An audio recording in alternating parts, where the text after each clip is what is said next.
Film दक्षिण भारतीय बहू की कहानी एक ऐसी लड़की के इर्द गिर्द घूमती है दोस्तों, जो दक्षिण भारत से आती है और एक भोजपुरी परिवार में बहू बनकर जाती है।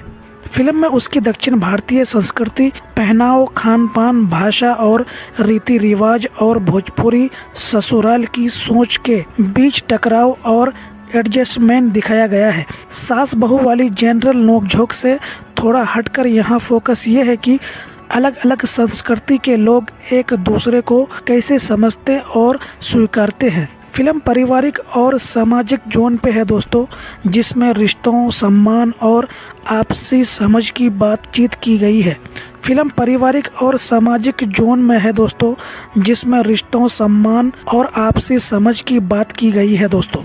बहू अपने संस्कारों को बचाते हुए ससुराल की परंपराओं को भी अपनाने की कोशिश करती है और इसी सफ़र में ड्रामा, इमोशन और हल्की फुल्की कॉमेडी भी दिखाई देंगे।